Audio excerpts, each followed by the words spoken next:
ఓ 10 సంవత్సరాలు దాటితే దాదాపు 80-90% మగతనం తగ్గొచ్చు. ఏమవుతుంది శరీరంలో అంటే షుగర్ లెవెల్ బాగా పెరిగిపోవటం వల్ల రక్తనాళాలు పాడవుతుంటాయి. అలాగే నరాలు పాడవుతుంటాయి. ఓకే. పాడైపోవటం వల్ల ఇప్పుడు చేయికి లేపేది ఎవరు? నరాలే కదా. పక్షవాతం చేయి లేవదు. అవును, లేవదు. పక్షవాతం వస్తే లేవదు కదా. అంటే అంగాన్ని కూడా లేపేది నరాలే. నరాలు పాడినప్పుడు అంగం ఎక్కడ లేస్తుంది? లేవదు. రెండోది రక్తనాళ లోపల ఉన్న పొరలు పాడైపోవటం వల్ల నైట్రిక్ ఆక్సైడ్ కెమికల్ రాకపోవటం వల్ల రక్త ప్రసరణ అంగంలో జరగదు. అంగం సరిగా లేవదు, లావదు, ఉబ్బదు, గట్టిపడదు, లేచి నిలబడి సెక్స్ చేసేంత సామర్థ్యం శక్తి దాంట్లో లేకపోవటం వల్ల డయాబెటిక్ ఇంపార్టెన్సీ లేదా డయాబెటిక్ ఎరెక్టైల్ డిస్ఫంక్షన్ అనేది ఈ మధ్యలో కామన్ ఉంది. కానీ యునానిలో చక్కటి పరిష్కారము. నేను చెప్తాను, నా దగ్గర ఒక్క పేషెంట్ కాదు, 1000 మంది ఉన్నారు. నేను 1000 మంది నా దగ్గర 1000 మంది చెప్తున్నాను. నేను మొన్న వచ్చిన రోజు చూశాను కదా, పేషెంట్లు డయాబెటిక్ అయిపోయిన తర్వాత వచ్చి మీకు థ్యాంక్స్ చెప్పడానికి వచ్చారు, మీ కాళ్ళు మొక్కడానికి వచ్చారు. అదే కదా నేను షాక్ అసలు. వావ్. అయిపోయిన తర్వాత కూడా సార్ నీకు కాలు మొక్కిపోతా సార్, నేను ఆత్మహత్య చేసుకుందాం అనుకున్నా సార్. కరెక్ట్, నేను విన్నాను. డయాబెటిక్ ఇంపార్టెన్స్ కూడా చక్కటి పరిష్కారం.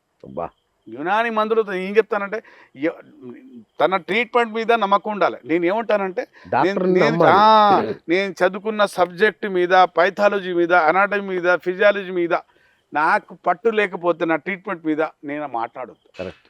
ఈవెన్ డాక్టర్ గారు ఎన్టీఆర్ యూనివర్సిటీలో ఎండి చేశారు. ఎన్టీఆర్ హెల్త్ యూనివర్సిటీలో ఎండి చేశారు.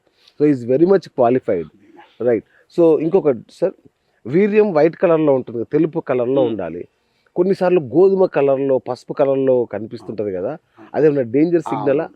మంచి అంటే మంచి క్వశ్చన్ అండి ఇది.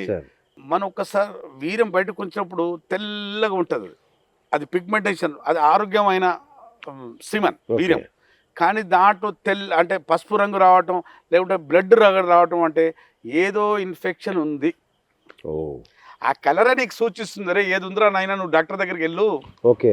ఇప్పుడు చాలా మంది గనేరియా, సిఫిలిక్స్ ఇట్లాంటి తగిలించుకుంటారు, సుఖ వ్యాధులు తగిలించుకుంటా సంక్రమించుకుంటారు కదా. ప్రికాషన్స్ తీసుకోకుండా వేషాల దగ్గరికి వెళ్ళి సెక్స్ చేసినప్పుడు వాళ్ళకు కొన్ని ఇన్ఫెక్షన్స్ సోకుతాయి. అవి లోపల పోయి ఏదేదో వైరస్, బ్యాక్టీరియల్ ఇన్ఫెక్షన్, వీర్యం వెళ్ళినప్పుడల్లా మంట, దురద, మూత్రం ద్వారంలో గోకుడు, దువ్వెన తీసుకొని గోకున్నట్టు నొప్పి, అక్కడ ఏదో సూదులు వచ్చి భార్యలకు అంటిస్తారు. జెనిటల్ హెర్పిస్, యోని మీద, అంగం మీద పొక్కులు రావటం, నీళ్ళ పొక్కులు మాటికి, అంటే నెలకు 2 నెలలకు సార్ నీటి బొగ్గులు వస్తుంటాయి, పొక్కులు వస్తుంటాయి. అలాగే గనేరియా లోపల నుంచి పస్సు, వీర్యం లాంటి పస్సు, మంట, సిఫ్లిక్స్, పుండ్లు అవ్వటం, పైన కురుపులు అవ్వటం, పుండ్లు అవ్వటం, అది కాంప్లికేషన్, నోట్ దగ్గర, చేతుల మీద కాంప్లికేషన్స్ వస్తుంటాయి.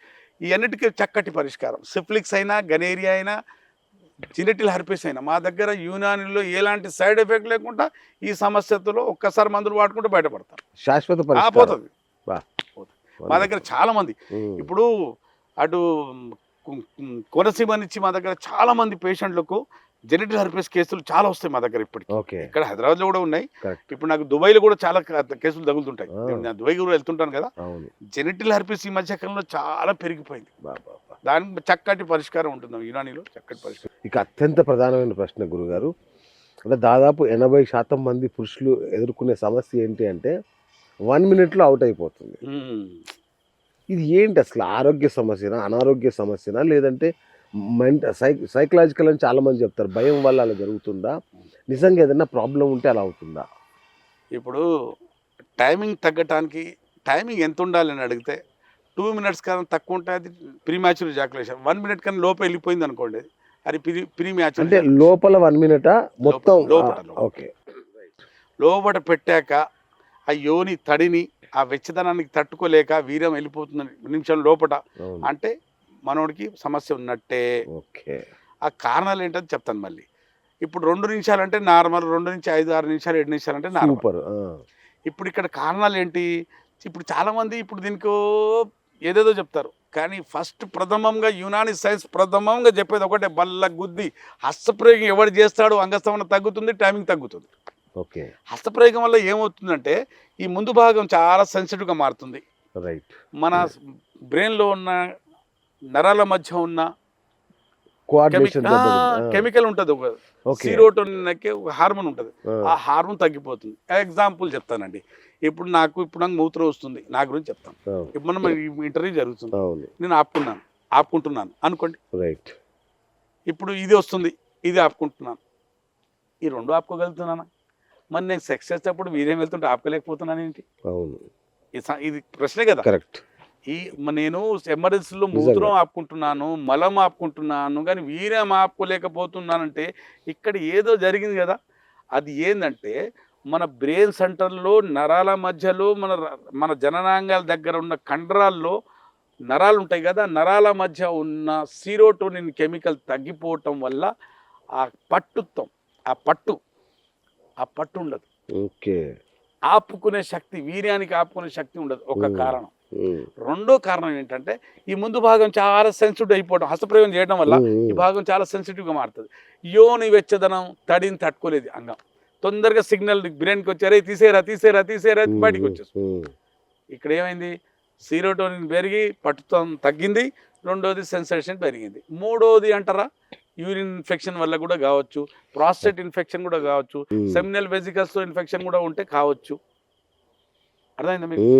కాబట్టి ప్రథమ కారణం ఏంటంటే హస్తప్రయోగం చేసినోడికి చిన్నప్పుడు మనం ఏకాంతంలో ఎక్కడో ఎవరు చూస్తారని బాత్రూంలో బెడ్రూమ్లో కూర్చొని కొట్టుకుంటాం 13 yearsలో. అప్పుడు ఏమవుతుందంటే బ్రెయిన్కి ఒక అలవాటు పడిపోతుంది, ఎవరు వస్తారు తొందర తీసేస్తాం, అలవాటు ఫిక్స్ అయిపోతుంది. కండిషన్ రిఫ్లెక్స్ అంటారు. తొందర వీర్యం బయటకు తీసేయడం మన బ్రెయిన్కి అలవాటు అయిపోయింది, ఆ లాక్ చేస్తాం, మనం ఆ టైమింగ్ ఫిక్స్ చేసుకున్నాం. కరెక్ట్. మనం రేపు సెక్స్ చేసినప్పుడల్లా కూడా అదే టైమింగ్ వస్తుంది, అదే టైమింగ్ మనం ఫిక్స్ చేసుకున్నాం. కానీ దేవుడు బాగా నచ్చేది టైం ఇచ్చాడు, ఆ టైం పాడు చేసుకుంది మనం. అప్పుడు ఇప్పుడు నేను చెప్పింది ఏంటంటే మళ్ళీ నా దగ్గరికి వస్తే ఆ టైమింగ్ రీసెట్ చేస్తాను మళ్ళీ నేను. మళ్ళీ మీరు ఫిక్స్ చేసుకున్న టైమింగ్ మళ్ళీ పెంచేసే మందులు ఇచ్చి టైమింగ్ పెంచేసే మందులు ఇస్తాను. సరే, ఇది ఇక్కడ ఒక డౌట్ ఏంటంటే, చెప్పండి. అల్లోపతిలో ఇన్స్టంట్ రిజల్ట్ దొరుకుతుంది. చాలా మందికి ఉన్న అపోహన నిజమో నాకు తెలియదు. యునాని అనగానే ఒక 40 రోజులు 60 రోజులు అట్లా చేయాలేమో కోర్సు, అంత ఈ రోజుల్లో ఇది చాలా ఎక్కువ కదా అని ఒక ఫీలింగ్లో ఉంటాను. నేను ఒకటి చెప్తాను. ఇప్పుడు ఏ సిస్టమ్ గురించి నేను మాట్లాడాను. నేను ఎవడైనా మీ డాక్టర్ దగ్గరికి వెళ్ళి, సార్ మీరు ఇప్పుడు వేసుకుంటే అంగం లేస్తుంది అంటున్నారు కదా, 6 నెలలు వాడుకుంటాను, వాడిన తర్వాత మంచిగా అవుతానని అడగండి ఎవరికైనా. ఓకే. వాడిన తర్వాత మళ్ళీ వాడాల్సిన అవసరం ఉండదా అని అడగండి. నేనేమంటానంటే నా దగ్గర 6 నెలలు వాడితే మళ్ళీ నీకు వాడాల్సిన అవసరం ఉండదు. లైఫ్ టైం ఇంకా మళ్ళీ ముసలితనంలో వస్తాడు, అది వేరు. ఇప్పుడు నాకు జ్వరం వచ్చింది, నా దగ్గరికి వచ్చాడు, డాక్టర్ దగ్గరికి వెళ్ళావు, జీవితాంతం జ్వరం మందులు వాడుకోవాల్సిన అవసరం లేదు కదా. వారం 10 రోజుల్లో జ్వరం తగ్గిపోతుంది. అలాగే 5-6 నెలలు 7 నెలలు 8 10 నెలల్లో నీ మగతనం మొత్తం పోయిన మగతనం తిరిగి వస్తుంది. అంతే తప్ప జీవితాంతం మందులు వాడుకోవాల్సిన అవసరం లేదు కదా. అవును, అర్థమైందా? కరెక్ట్. అవును. ఇప్పుడు నేను ఒకటి చెప్తాను, సైడ్ ఎఫెక్ట్ ఉన్న మందులు వాడుకుంటే టైటానిక్ షిప్ టికెట్ కొనుక్కున్నట్టే ఏదో ఒక రోజు మునుగుతాడు.